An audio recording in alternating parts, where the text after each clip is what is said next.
तो बच्चे आज की क्लास में स्टार्ट कर रहे हैं हम पेपर थर्ड वेक्टर कैलकुलस। तो बच्चे पेपर थर्ड वेक्टर कैलकुलस आप लोगों ने स्टार्ट कर रखा है। सर ने आपको इसके अंदर पहले 3 चैप्टर करवा दिए हैं। तो बच्चे इसका 4th चैप्टर जो है वो मैं आप लोगों को करवाऊंगा। तो वेक्टर कैलकुलस बच्चे चैप्टर नंबर 4 यूनिट नंबर 2 है ये थर्ड पेपर का। चैप्टर का नेम है इंटीग्रल थ्योरम। इस इंटीग्रल थ्योरम के अंदर बच्चे हमें टोटल 3 थ्योरम देखने को मिलेंगी। तो बच्चे फर्स्ट नंबर पे देखने को मिलेगा हमें Gauss divergence theorem. Gauss divergence theorem साथ साथ ऑफलाइन वाले बच्चे नोट करें। सेकंड नंबर पे इसके अंदर देखने को मिलेगा बच्चे स्टोक्स थ्योरम। और लास्ट थ्योरम इस चैप्टर के अंदर जो देखेंगे वो देखेंगे हम ग्रीन थ्योरम। तो बच्चे कुल मिलाकर ये 3 थ्योरम्स हमें इस चैप्टर के अंदर करनी है। आपके लेवल पे इनका वेरिफिकेशन नहीं है तो आपको सिर्फ इनसे रिलेटेड क्वेश्चंस करने हैं। तो आज की क्लास में जो थ्योरम हम परफॉर्म करेंगे वो करेंगे ग्रीन थ्योरम। तो जल्दी से इसको नोट करें बच्चे। इस चैप्टर के अंदर टोटल 3 थ्योरम देखने को मिलेंगी, Gauss divergence theorem, Stokes theorem और ग्रीन थ्योरम। सबसे पहले जो थ्योरम परफॉर्म कर रहे हैं वो कर रहे हैं बच्चे ग्रीन थ्योरम। तो बच्चे बहुत सिंपल थ्योरम्स हैं। इनके वेरिफिकेशन सर ने मुझे बोला कि सिलेबस में नहीं है आपके, तो फिर मैं छोड़ रहा हूँ। अदरवाइज मैं इसको तीनों के स्टोक्स थ्योरम और इनके सारे एक्सपेंशन भी करवाता हूँ, पर अभी आपके क्योंकि नीड नहीं है और कुल मिलाकर अपने क्वेश्चन मिलना ही मिलना है, तो बच्चे हम इन तीनों के सिर्फ क्वेश्चन परफॉर्म करेंगे। तो सबसे पहले मैं हेडिंग लगवा रहा हूँ ग्रीन थ्योरम। पेपर में इन तीनों के स्टेटमेंट में से कोई एक स्टेटमेंट सेक्शन ए में पूछेगा ही पूछेगा। तो बच्चे 1 नंबर का काम इन तीनों के स्टेटमेंट को याद रखकर जाना ही जाना है आपको। तो पहला स्टेटमेंट लिखे बच्चे ग्रीन थ्योरम का। ग्रीन थ्योरम क्या कहती है तो लिखे बच्चे, हेडिंग लगाएं कॉपी के अंदर ग्रीन थ्योरम। इसके अंदर हेडिंग लगाएं बच्चे, इसका स्टेटमेंट लिखे late C be any closed curve, C be any closed curve enclosing by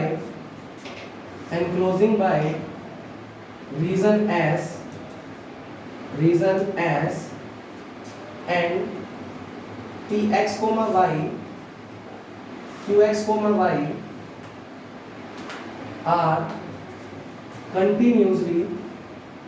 are continuously differentiable function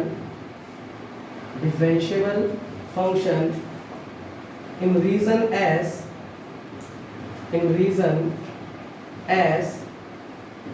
then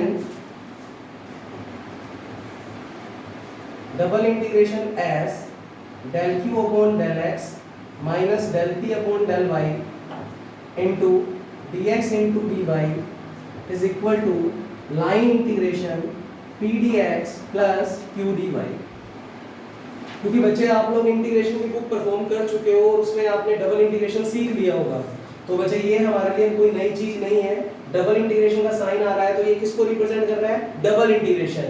और ग्रीन थ्योरम क्या कहती है, अगर आपके पास कोई C नाम का क्लोज कर्व है जो किसी S नाम की सरफेस को क्लोज करके बैठा है, जैसे मान लो ये हमारे पास कोई भी क्लोज कर्व C है, कैसी भी शेप का हो सकता है, ये कोई भी C क्लोज कर्व है, इसके अंदर कोई सरफेस एलिमेंट लिया आपने, तो कैसी भी सरफेस आपने ले ली, मान लो बच्चे ये कोई S सरफेस है। फिर वो कहता कि इस S सरफेस के अंदर आपके पास कोई 2 फंक्शन है। एक फंक्शन का नाम क्या है P और एक फंक्शन का नाम क्या है Q। P किस किस का फंक्शन है, x और y, और Q भी किस किस का फंक्शन है, x और y। तो कहता अगर ये वाले फंक्शन कैसे फंक्शन हो, कंटिन्यूअसली डिफरेंशिएबल। कंटिन्यूअसली डिफरेंशिएबल देने का मतलब कि P और Q कंटिन्यूअस फंक्शन भी है और उनका डिफरेंशिएशन एग्जिस्ट भी करेगा। यानी अगर मैं P का x के रिस्पेक्ट में, P का y के रिस्पेक्ट में डिफरेंशिएशन करूं तो वो कभी भी इन्फिनिटी नहीं देगा, वो कभी भी इन्फिनिटी नहीं देगा, उसका कुछ ना कुछ फाइनाइट मान आएगा। सेम अगर Q भी हमें दिया हुआ है कि वो कंटिन्यूअसली डिफरेंशिएबल फंक्शन है तो Q का डेरिवेटिव भी एग्जिस्ट करेगा। यानी उसका अगर हम डिफरेंशिएशन x के रिस्पेक्ट में या y के रिस्पेक्ट में करें तो वो एक फाइनाइट वैल्यू आएगी, वो कभी भी इन्फिनिटी नहीं बनाएगा। तो वो कहता अगर इतना कुछ हमें क्वेश्चन में गिवन है तो बच्चे Q का x के रिस्पेक्ट में पार्शियल डेरिवेटिव, P का y के रिस्पेक्ट में पार्शियल डेरिवेटिव, दोनों को करो माइनस और उसका इंटीग्रेशन कर दो किसके रिस्पेक्ट में, पहले x और फिर y, यानी टोटल डबल इंटीग्रेशन परफॉर्म कर दो। डबल इंटीग्रेशन परफॉर्म करने पर कुछ ना कुछ वैल्यू आएगी। और अगर हम उन्हीं चीजों का कौन सा इंटीग्रेशन करते हैं, लाइन इंटीग्रेशन, आप लोगों ने अभी अभी चैप्टर 3 एंटर किया हुआ है। चैप्टर 3 में सर ने आपको लाइन इंटीग्रेशन सिखा दिया है बच्चे। तो हम इस क्वांटिटी का कौन सा इंटीग्रेशन करेंगे, लाइन, और इस क्वांटिटी का कौन सा इंटीग्रेशन करेंगे, सरफेस। अगर ये दोनों इक्वल आ गए तो इसका मतलब उस क्वेश्चन में ग्रीन थ्योरम अप्लाई होगी। अब इस पूरे चैप्टर में आपको इस ग्रीन थ्योरम से दो टाइप के क्वेश्चन देखने को मिलेंगे। या तो क्वेश्चन में बोलेगा इवैल्यूएट, इवैल्यूएट को हिंदी में बोलते हैं मान ज्ञात कीजिए।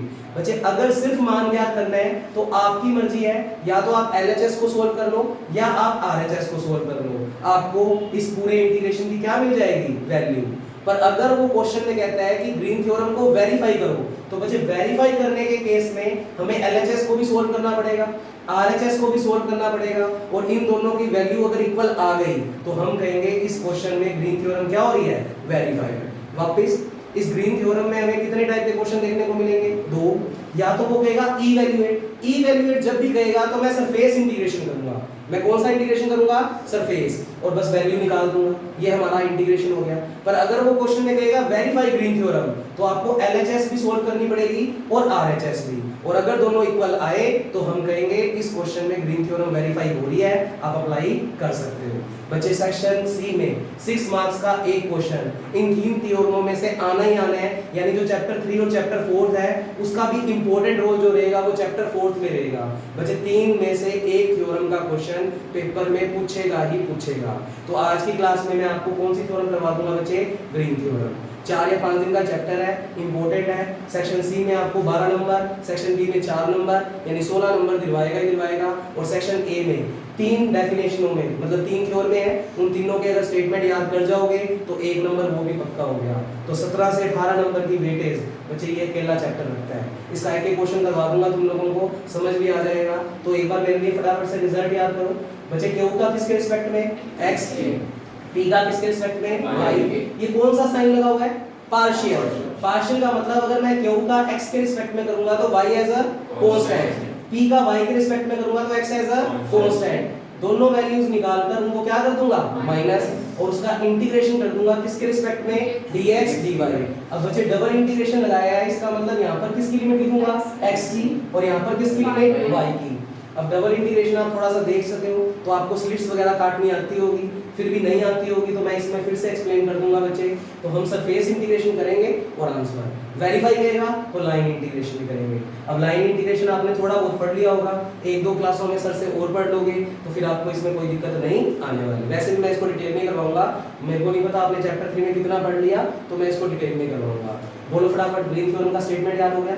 क्या जरूरी है कि जो दो फंक्शन दिए हुए हैं वो कैसे होने चाहिए, कंटिन्यूअसली डिफरेंशिएबल। तो ये चीज इसके क्या होगी, इक्वल। तो बच्चे आज का पहला क्वेश्चन बुलाते हैं। बच्चे 4 नंबर पक्के करके जाएंगे क्योंकि सेक्शन बी में ग्रीन थ्योरम का एक क्वेश्चन रहेगा। तो बच्चे बुलाते हैं, लिखें क्वेश्चन नंबर 1। हाँ जी बच्चे, एग्जांपल नंबर 1 नोट करें। वो कह रहा है evaluate by green theorem, evaluate by green theorem.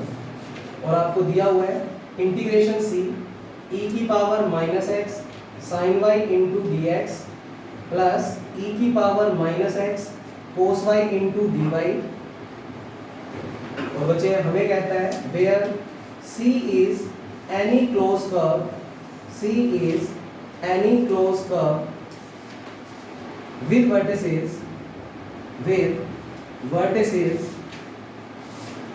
और बच्चे क्लोज कर्व का जो नाम दिया हुआ है वो दिया हुआ है रेक्टेंगल, एक आयत की शेप बना रहा है बच्चे, with vertices pi comma 0, 0 comma 0, pi comma pi by 2 and 0 comma pi by 2। बच्चे ध्यान से इस क्वेश्चन को रीड करो और बताओ इसके अंदर वेरीफाई लिखा हुआ है या इवैल्यूएट, इवैल्यूएट। बच्चे हिंदी में इसको बोलते हैं कि ग्रीन थ्योरम की मदद से इस क्लोज कर्व का इंटीग्रेशन निकाल कर बताओ। तो सिर्फ वैल्यू निकालनी है, वेरीफाई नहीं करना। अब अगर वेरीफाई नहीं करना तो इसका मतलब हमें एलएचएस और आरएचएस दोनों को सोल्व करने की जरूरत नहीं है। अब बच्चे देखो, किसी भी इंटीग्रेशन, किसी भी चीज का अगर हम लाइन इंटीग्रेशन करेंगे तो वो थोड़ा सा बड़ा रहता है, जबकि हम उसका सरफेस इंटीग्रेशन करेंगे तो वो बहुत आसान है। तो हमें सिर्फ इवैल्यूएट करना है, तो हम सरफेस इंटीग्रेशन करके क्वेश्चन खत्म कर देंगे। अब कौन सी थ्योरम लगानी है इसके अंदर, ग्रीन थ्योरम। क्या करना होगा, बच्चे हमें एक क्लोज कर्व के लॉन्ग इंटीग्रेशन दिया हुआ, तो बच्चे सबसे पहले आप अपने इतने इतने पोर्शन को ग्रीन थ्योरम के इस पोर्शन से कंपैरिजन करोगे, क्योंकि इसके नीचे भी क्या लिखा हुआ है क्लोज, इसके नीचे भी क्या लिखा हुआ है क्लोज, तो ये भी लाइन इंटीग्रेशन है और ये भी क्या है लाइन इंटीग्रेशन। आप इसका इस वाले पोर्शन से अगर कंपैरिजन करोगे तो बच्चे मैंने p किसको बोला है dx के कोफिशिएंट को, मुझे देखकर बताओ इस क्वेश्चन में dx का कोफिशिएंट कितना है? यस बच्चे dx का कोफिशिएंट कितना है e की minus x into sine y, तो बच्चे मेरे p की वैल्यू कितनी हो गई e की power minus x into sine y. अच्छा dy का कोफिशिएंट किसको बता रहा है q को, बच्चे dy का कोफिशिएंट कितना है e की माइनस x cos y, तो बच्चे q का मान कितना हो गया e की minus x into cos y। तो बच्चे इस क्वेश्चन को अगर इससे कंपैरिजन करवाएंगे तो हमें किसकी वैल्यू मिल जाएगी p और q की, हमें सिर्फ ग्रीन थ्योरम से इवैल्यूएट करना है, तो मैं जानता हूं कि ये लाइन इंटीग्रेशन इस सरफेस इंटीग्रेशन के बराबर होगा। तो बच्चे अगर ये वाली चीज से सोल्व करना है तो q का किसके रिस्पेक्ट में पार्शियल डेरिवेटिव x, बच्चे q हम निकाल ही चुके हैं, इसका x के रिस्पेक्ट में क्या करेंगे पार्शियल डेरिवेटिव, जब x के रिस्पेक्ट में पार्शियल डेरिवेटिव करेंगे तो y एज अ कांस्टेंट कर देंगे। अच्छा p का किसके रिस्पेक्ट में y, ये वाली क्वांटिटी किसको बता रही है p को, p का y के रिस्पेक्ट में कर रहे हैं तो x एज अ कांस्टेंट, फिर बच्चे फॉर्मूले के अकॉर्डिंग इन दोनों को क्या कर देंगे माइनस, और फिर बच्चे लिमिट चाहिए x की और y की, तो बच्चे उसके लिए तुम्हें कुछ वर्डिंग में बोला हुआ है, कहता c जो क्लोज कर्व है वो किस शेप का है रेक्टेंगल। अब बच्चे रेक्टेंगल यानी आयत में कितनी भुजाएं होती है कितनी साइड्स होती हैं चार, तो कुल मिलाकर हमें कितने पॉइंट्स चाहिए चार, और चार पॉइंट्स दे रखे हैं बच्चे, इन चारों पॉइंटों को हम अपने एक्स वाई प्लेन में बनाएंगे, इन चारों पॉइंटों से जो शेप बनेगी वो क्या बन जाएगा रेक्टेंगल, क्योंकि ये चार पॉइंट्स उस चीज के क्या है बच्चे वर्टेक्स, आपको उस रेक्टेंगल के आयत के चार क्या दे रखे हैं शीर्ष, उन चारों शीर्षों को वर्टेक्स को मिलाएंगे तो वो शेप क्या बन जाएगी रेक्टेंगल। फिर उस रेक्टेंगल में हम देख लेंगे कि x कहां से कहां तक भाग रहा है, y कहां से कहां तक भाग रहा है, तो हमें किस किस की लिमिट मिल जाएगी x की और y की। फिर डबल इंटीग्रेशन करना आपको आता ही है बच्चे, सबसे पहले y के रिस्पेक्ट में इंटीग्रेशन कर देंगे, फिर उस क्वांटिटी का x के रिस्पेक्ट में, और आंसर आने के बाद इसका क्या हो जाएगा इवैल्यूएशन, इस इंटीग्रेशन का क्या हो जाएगा मान निकल जाएगा, क्योंकि वेरीफाई तो बोल नहीं रहा, तो हमें सिर्फ एक साइड को सोल्व करना है, मर्जी है चाहे लाइन इंटीग्रेशन सोल्व करें चाहे ये सोल्व करें, तो बेटर क्या रहता है जब भी इवैल्यूएट आएगा तो हम सिर्फ सरफेस इंटीग्रेशन परफॉर्म करेंगे, और जब भी वेरीफाई आएगा तो हम ये भी करेंगे परफॉर्म और ये भी। अब लाइन इंटीग्रेशन कैसे करेंगे वो नेक्स्ट क्वेश्चन में पता लगेगा। तो सबसे पहले इन चारों वर्टिसेस से मुझे रेक्टेंगल बनाकर दिखाओ बच्चे, अगर अपने एक प्लेन का नाम x एक्सिस और एक प्लेन का नाम y एक्सिस, तो बताएं मेरे को 0,0 कहां मिलेगा ओरिजिन, तो बच्चे ये हो गया 0,0, इसको नाम दे दिया o। अच्छा पाई 0 कहां होगा बच्चे, x एक्सिस में हमेशा y क्या होता है 0, इसमें y कोऑर्डिनेट 0 है और x का मान कितना है पाई, तो बच्चे पाई अंदाजे से बना दिया, ये वाले पॉइंट का नाम क्या रख दिया पाई 0, क्योंकि x एक्सिस में y हमेशा क्या होता है 0।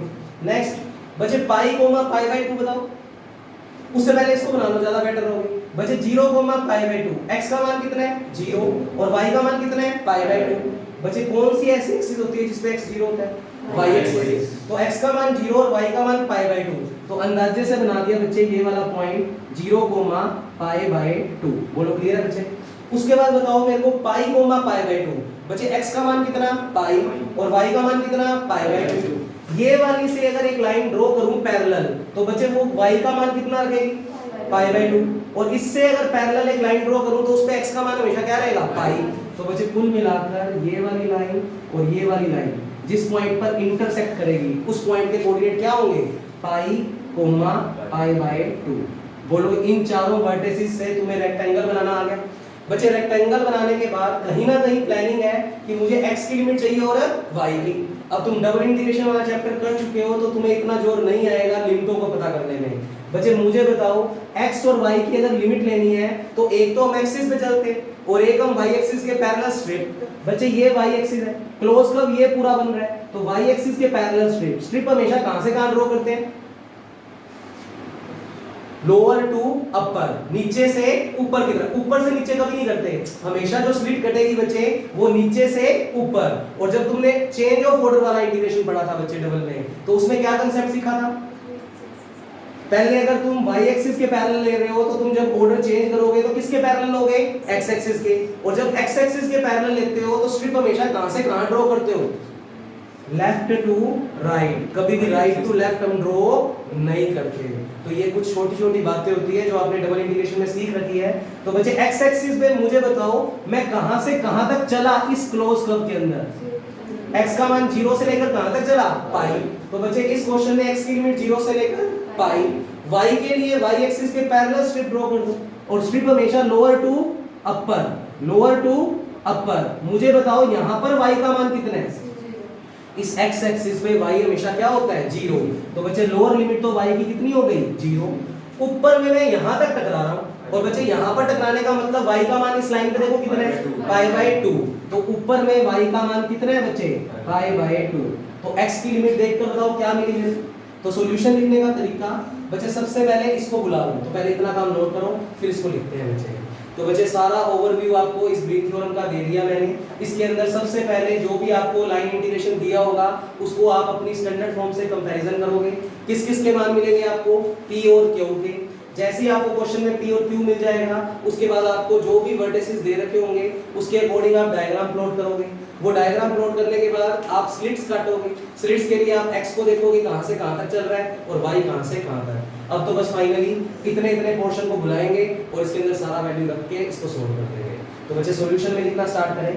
लिखें गिवन वर्टिसेस, हमें क्वेश्चन के अंदर जो वर्टिसेस दिए हुए हैं वो दिए हुए हैं 0 0 पाई 0 pi coma π/2 and 0 coma π/2।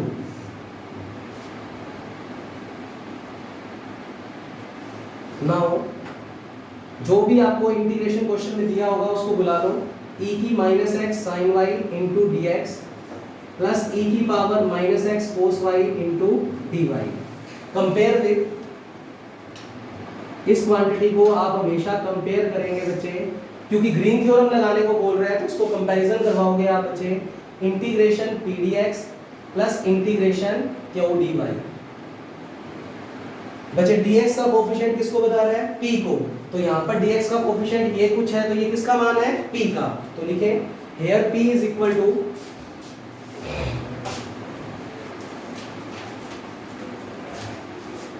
here p is equal to, तो dx का कोफिशिएंट जो भी दिख रहा है वो p को बता रहा है। तो बच्चे p का मान आप लोगों को क्वेश्चन में दिख रहा है e की minus x into sine y. तो e की minus x into sine y and q is equal to बच्चे dy का कोफिशिएंट q को। तो यहाँ पर dy, बच्चे यहाँ पर dy लिख लेना, dy का कोफिशिएंट e की minus x into cos y. तो बच्चे e की minus x into cos y. तो जैसे ही आप अपने गिवन क्वेश्चन को स्टैंडर्ड फॉर्म ग्रीन थ्योरम से कंपैरिजन करवाओगे तो आपको हमेशा किसके मान मिल जाएंगे, p और q के। अब ग्रीन थ्योरम लगानी है तो पहले ग्रीन थ्योरम का स्टेटमेंट लिख दो।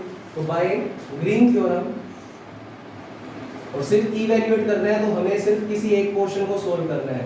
तो हमने लिखा double integration q upon y minus p upon x into dx into dy is equal to line integration p dx plus q dy। समीकरण नंबर 1। अब हमें सिर्फ और सिर्फ LHS का काम करना है, उससे हमारा इंटीग्रेशन सोल्व हो जाएगा। तो बच्चे Q का किसके रिस्पेक्ट में करना होता है, X के रिस्पेक्ट में, और P का किसके रिस्पेक्ट में, Y। तो सारी वैल्यू निकाल लेते हैं। बच्चे Q को बुलाकर उसका किसके रिस्पेक्ट में, X, और P को बुलाकर उसका किसके रिस्पेक्ट में, Y। तो बच्चे पार्शियल डेरिवेटिव कर रहे हैं तो जिसके रिस्पेक्ट में करेंगे दूसरा बंदा एज क्या माना जाएगा, कांस्टेंट। तो बच्चे P को बुलाया, P is equal to e की minus x into sine y. Yes, p का किसके रिस्पेक्ट में करना है क्वेश्चन के अकॉर्डिंग, y के। बच्चे p का किसके रिस्पेक्ट में करना है, y के। देखो थोड़ा सा याद रखने की ट्रिक है, p के साथ x है तो इधर p के साथ क्या आएगा, y। तो ये बात थोड़ी सी ध्यान रखना। हाँ जी, p का y के रिस्पेक्ट में पार्शियल डेरिवेटिव करवाओ, बोलो क्या है, y के रिस्पेक्ट में कर रहे हो तो x एज अ कांस्टेंट, तो e की माइनस x तो कांस्टेंट, sin y का cos y, तो e की power minus x into cos y। Differentiation कर रहे हैं, इंटीग्रेशन नहीं कर रहे, तो sin y का डिफरेंशिएशन कितना होता है, cos y। ऐसे ही बच्चे q को बुला लिया, q का मान कितना दिया हुआ है, e की minus x into cos y, और इस q का किसके रिस्पेक्ट में करना है, x के रिस्पेक्ट में। अगर x के रिस्पेक्ट में करना है तो y एज अ कांस्टेंट, तो cos y तो कांस्टेंट, e की माइनस x का डिफरेंशिएशन e की माइनस एक्स, और माइनस जो है वो आगे मल्टीप्लाई में आ जाएगा, तो कुल मिलाकर हो जाएगा माइनस e की माइनस एक्स और cos y as a constant. बच्चे दोनों वैल्यूज निकल चुकी है। अकॉर्डिंग टू LHS हमें q अपॉन x में से किसको माइनस करना है, p अपॉन y, तो सारा कुछ करके रख दो। बच्चे लिखा हमने now q upon x minus p upon y। बच्चे q अपॉन x का मान ये रहा, तो माइनस e की power minus x into cos y, और माइनस करना है उसमें से p अपॉन y की वैल्यू को। बच्चे p अपॉन y है e की minus x into cos y। ये दोनों को माइनस करने पर रिजल्ट आ गया। अब चाहो तो थोड़ा कॉमन वगैरह लगा के इजी बनाना चाहते हो तो बना दो। हाँ जी, ये जुड़ रहे हैं क्या स्टेप, दोनों सेम है, तो जुड़कर कितने टाइम्स हो जाएंगे, 2 टाइम्स। तो बच्चे लिख दो माइनस के 2 टाइम्स e की power minus x into cos y। तो according to LHS green theorem की हमने इतना इतना पोर्शन क्या कर लिया, सोल्व, और लिखे फ्रॉम डायग्राम x और y की लिमिट भी लिख के छोड़ दो, फिर फाइनली LHS को बुला देंगे और आंसर लिख देंगे। तो लिखें फ्रॉम डायग्राम, तो डायग्राम को देखकर ही आपको हमेशा लिमिट देखने को मिलेगी। तो लिखेंगे हेयर x बराबर, x कहां से कहां तक जोड़ रहे हैं बच्चे, 0 से लेकर पाई तक, तो x का मान 0 टू पाई, और y का मान डायग्राम में देखोगे तो y एक्सिस के पैरेलल स्ट्रिप ड्रॉ करोगे, तो बच्चे y 0 से लेकर कहां तक जा रहा है, पाई बाय 2, तो y बराबर 0 टू पाई बाय 2। अब बस फाइनली इक्वेशन 1 की LHS को बुलाते हैं, सारा मान रखते हैं। अब तो नकली इंटीग्रेशन है बच्चे, डबल में बहुत शानदार इंटीग्रेशन तुम लोगों ने कर रखे हैं, तो ये हमारे लिए कुछ भी नहीं है। तो लिखें LHS को बुलाओ और इसमें x की y की लिमिट रखो, ये पूरा डाटा सोल्व करके निकाल रखा है, उठाकर रख दो और इंटीग्रेशन कर दो। पहले किसके रिस्पेक्ट में होगा, हमेशा जो आउटर में होता है, आउटर में कौन है, y, तो पहले y के रिस्पेक्ट में, फिर जो भी रिजल्ट बचेगा उसका किसके रिस्पेक्ट में, x के रिस्पेक्ट में। तो लिखें, तो यहाँ तक नोट करें बच्चे, इसको मिटाते हैं और LHS को बुलाते हैं। तो इसको आज घर पे जाके सिर्फ कोई होमवर्क नहीं है, इसको घर पे जाके थोड़ा सा देखना कि सबसे पहले हमने अपने गिवन क्वेश्चन को किससे कंपैरिजन करवाया, pdx प्लस qdy। dx का कोफिशिएंट किसको बता रहा है, p को, dy का कोफिशिएंट q को, फिर अकॉर्डिंग टू LHS हमें q का किसके रिस्पेक्ट में x, p का किसके रिस्पेक्ट में y, और जो क्लोज कर्व के लिए वर्टिसेस दिए हुए थे उनसे हमने डायग्राम प्लॉट किया। डायग्राम प्लॉट करने के बाद हमने x की और किसकी लिमिट निकाली, y की। बस LHS को बुलाते हैं और सारा नाम रखते हैं। तो लिखें नाउ, मिटा दो बच्चे ऊपर से, तो नाउ LHS वाली साइड को बुला लिया, double integration s q upon x minus p upon y dx into dy। तो बच्चे लिमिटें मैं लिख ही चुका हूँ, x का मान है 0 से लेकर पाई, y का मान है आपके पास क्वेश्चन के अंदर 0 से लेकर पाई बाय 2। अच्छा, ये वाली वैल्यू पूरी सोल्व करके हमने क्या निकाल लिया है, माइनस 2 e की power minus x into cos y, और इसका इंटीग्रेशन करना है किसके रिस्पेक्ट में, dx dy। बच्चे सबसे पहले आउटर वाले के रिस्पेक्ट में, तो y के रिस्पेक्ट में कर दो। तो पहले उसको लिख के दिखाएंगे कि y के रिस्पेक्ट में लिख रहे हैं हम। तो बच्चे x बराबर 0 से पाई, ब्रैकेट लगा दो, y बराबर 0 से पाई बाय 2, माइनस का 2 e की माइनस x cos y, और किसके रिस्पेक्ट में कर रहे हैं, y, और बाहर कौन निकल जाएगा बच्चे, dx। बच्चे y के रिस्पेक्ट में इंटीग्रेशन कर रहे हो तो x एज अ कांस्टेंट, तो ये इतनी टर्म तो क्या है, कांस्टेंट। cos y का इंटीग्रेशन बोलो, sin y plus cos y का इंटीग्रेशन क्या होता है, प्लस में sin y। तो बच्चे लिखें इसके बाद, तो y के रिस्पेक्ट में इंटीग्रेशन कर रहे हैं तो सिर्फ इस क्वांटिटी का होगा। तो बच्चे ये बनेगा x बराबर 0 से पाई, इंटीग्रेशन परफॉर्म कर दिया, तो बच्चे माइनस का 2 e की माइनस x तो है कांस्टेंट, इंटीग्रेशन से बाहर, cos y का इंटीग्रेशन कर दिया, कितना हो गया, sin y। लिमिट क्या चल रही है, 0 से पाई बाय 2, और अभी बाकी है इंटीग्रेशन करना किसके रिस्पेक्ट में, x के रिस्पेक्ट में। अच्छा, अपर लिमिट माइनस लोअर लिमिट। बच्चे sin 90 कितना होता है, 1, और sin 0 कितना होता है, 0। तो कुल मिलाकर हमने लिमिट रख दी, तो x बराबर 0 से पाई माइनस 2 e की minus x sin pi by 2। तो रख कर दिखा रहा हूँ, हालांकि ये बेसिक स्टेप्स हैं, ये आप बहुत डिटेल में कर चुके हो डबल इंटीग्रेशन में, पर एक बार क्योंकि आज नया सा रिकॉल कर रहे हैं इसलिए इसको थोड़ा सा लिख दिया। बच्चे sin 90 1, sin 0 0, तो कुल मिलाकर ये 1 बना, जिसको लिखने की कोई जरूरत नहीं है। तो बच्चे ये फाइनली बन गया x बराबर 0 से पाई माइनस 2 e की minus x into 1 into dx। बच्चे इसका किसके रिस्पेक्ट में इंटीग्रेशन, x के रिस्पेक्ट में, तो -2 तो क्या है कांस्टेंट, e की -x का इंटीग्रेशन e की -x अपॉन -1, वो माइनस और ये माइनस क्या हो जाएगा प्लस, तो कर दो इंटीग्रेशन परफॉर्म। तो ये स्टेप आ गया बच्चे,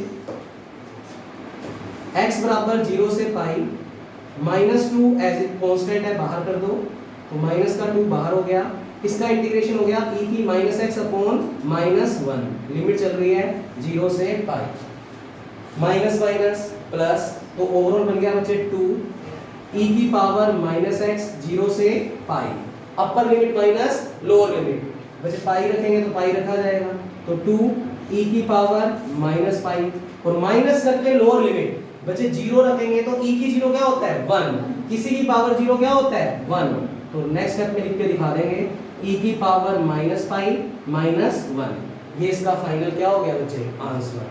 तो इस क्वेश्चन में सिर्फ ई वैल्यूएट कहा गया था, तो हमने ई वैल्यूएशन कर दिया। तो बच्चे यहाँ तक का पोर्शन आप लोग परफॉर्म कर दो। बच्चे बताओ पहला क्वेश्चन कुछ लेवल पे समझ आया है क्या? जरूरी नहीं है हमें हर चीज 100% समझ आए एक ही बारी में। बच्चे अगर हमने 20% भी सीख लिया तो ये चैप्टर आगे का काम जो इजी बनाना है वो मेरी हेडेक है। आज एसी थोड़ा सा चल नहीं रहा है तो थोड़ी दिक्कत ज़्यादा हो रही है, तो बच्चे याद रखेंगे कि कल से इसमें एसी चलवा देंगे जिससे अपने को प्रॉब्लम ना आए। बच्चे बोलो ये क्लियर है क्वेश्चन सभी को?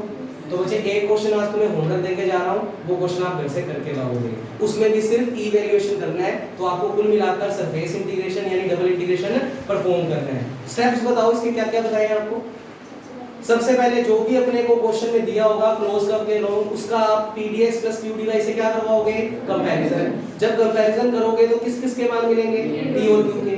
फिर हमें अगर अपने LHS से सोल्व करना है, सिर्फ इवैल्यूएशन करना है, तो q का किसके रिस्पेक्ट में x के रिस्पेक्ट में, p का किसके रिस्पेक्ट में y के रिस्पेक्ट में, दोनों को क्या कर दोगे माइनस। फिर q की डबल इंटीग्रेशन करना है तो हमें लिमिट किस किस की चाहिए x और y की। उसके लिए क्वेश्चन में कुछ ना कुछ अपने को हिंट दे रखा होगा, उस हिंट के अकॉर्डिंग डायग्राम बनाएंगे। डायग्राम में x की लिमिट को देख लेंगे और y की लिमिट कैसे देखते हैं, y एक्सिस के पैरेलल क्या ड्रॉ करोगे स्ट्रेट, और x एक्सिस के लिए x के ऊपर ही चलोगे कि वो कहां से कहां तक जा रहा है। x की और y की लिमिट रखोगे और सिंपली डबल इंटीग्रेशन परफॉर्म करोगे।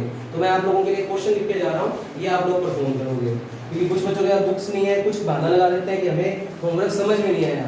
तो बच्चे एग्जांपल नंबर 3 शॉर्टकट में लिख रहा हूं, ये आप परफॉर्म करके आओगे एज इट इज, इसकी जैसी नकल है।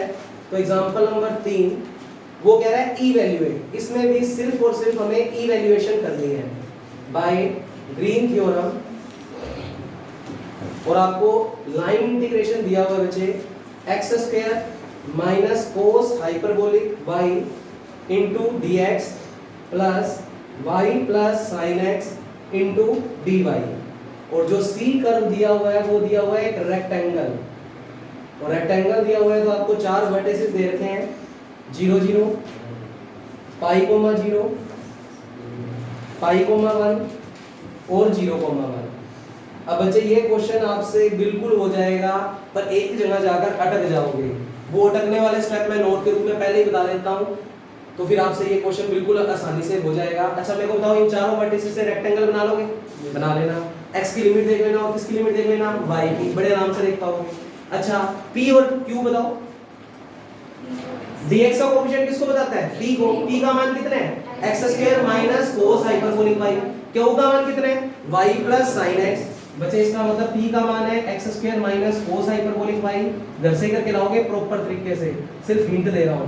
बच्चे मेरे को बताओ अगर इसमें ग्रीन थ्योरम लगानी है तो LHS में बच्चे q का किसके रिस्पेक्ट में करना होता है x, बच्चे x के रिस्पेक्ट में कर रहे हो तो y एज अ कांस्टेंट, तो ये तो 0, इसका बोलो cos x। अच्छा इस p का किसके रिस्पेक्ट में y, बच्चे p का y के रिस्पेक्ट में कर रहे हो तो x एज अ कांस्टेंट, कितना हो गया 0। cos का बच्चे याद रख लो cos हाइपरबोलिक y का डिफरेंशिएशन sin हाइपरबोलिक y और sin हाइपरबोलिक y का cos हाइपरबोलिक y, इसमें कोई प्लस माइनस नहीं आता। नॉर्मली जब आप सिंपली डिफरेंशिएशन करते हो तो sin x का डिफरेंशिएशन cos x का डिफरेंशिएशन माइनस sin x, पर बच्चे cos के या sin के केस में कोई प्लस माइनस नहीं आता। तो sin हाइपरबोलिक y अगर क्वेश्चन में होता तो उसका differentiation cos hyperbolic y, cos hyperbolic y होता तो उसका sin हाइपरबोलिक y, कोई प्लस माइनस नहीं आएगा। तो मुझे बताना इस cos हाइपरबोलिक y का डिफरेंशिएशन sin हाइपरबोलिक y, और माइनस पहले था इसलिए माइनस आया, अदरवाइज माइनस नहीं आया बच्चे, तो cos का सिंपली डिफरेंशियल क्या होता है, sin हाइपरबोलिक पाई। अब जब तुम LHS में ये सारे मान रखोगे, x और y की लिमिटें कर दोगे, y के रिस्पेक्ट में इंटीग्रेशन कर दोगे, अपर लिमिट माइनस क्या रखते हैं, लोअर लिमिट, तो तुम्हारे पास है ना दो चीजें बनेगी। हिंट दे दिया, कर लेना आराम से। अगर cos हाइपरबोलिक 0 बने तो इसका मान कितना होगा 1, और अगर बाय चांस cos हाइपरबोलिक 1 बने तो इसकी कोई वैल्यू नहीं होती, तो ये ऐसा ही लिखा जाएगा, इसको कुछ आगे सोल्व नहीं कर सकते। तो जब तुम लिमिटें रखोगे तो तुम्हारे पास cos हाइपरबोलिक 0 बने तो उसको तो क्या लिख देना 1, और अगर cos हाइपरबोलिक 1 बने तो उसको एज इट इज, उसका कोई मान हम कैलकुलेटर नहीं कर सकते। तो ये क्वेश्चन बिल्कुल करके लाओगे बच्चे। कल इसके मैं वेरीफाई वाले क्वेश्चन करवा दूंगा, ग्रीन थ्योरम खत्म। और जिनको ग्रीन थ्योरम आ गई वो मान के चल लो पेपर 3rd में 4 मार्क्स के वो पक्के हकदार बन चुके हैं। ग्रुप थ्योरी की वीडियोस आने लगी होंगी बच्चे, जो भी डाउट आए तो संडे की संडे हम उन डाउट्स को कवर कर देंगे। तो वो करनी है आपको, 21 से 22 वीडियोस आएंगी टोटल। तो जो अपनों ने सब ग्रुप और वो ग्रुप वाला पोर्शन की थ्योरम छोड़ी हुई है वो सारी प्रॉपर वे में अच्छी वीडियोस बनी हुई हैं, तो कुछ देखी हैं तो थोड़ा सा रिस्पॉन्स बताओ कि उसमें से समझ आ रहा है या नहीं। पहली दो तो चौक से बनाई हुई थी, वो थोड़ी अच्छी नहीं लगी होंगी, पर आगे वाली जो अपनों ने मार्कर से बनाई हुई है सारी की सारी माइक के ऊपर है, वो बताओ समझ में आ रही है या नहीं। कितनी देख ली वैसे ईमानदारी से, तीनों देख ली, तीसरी समझ आई है बच्चे, तो इसको कंटिन्यू में करेंगे। बहुत बेहतरीन तरीके से कराई हुई है बच्चे, दिक्कत ही नहीं आएगी। अगर वो ग्रुप थ्योरी वहां से पढ़ोगे जिंदगी भर नहीं भूलोगे। तो बच्चे इस काम को हम कंटिन्यू करेंगे। आज तो माहौल थोड़ा ठीक नहीं था, कल से बेटर बन जाएगा बच्चे। ठीक है बच्चे, थैंक यू।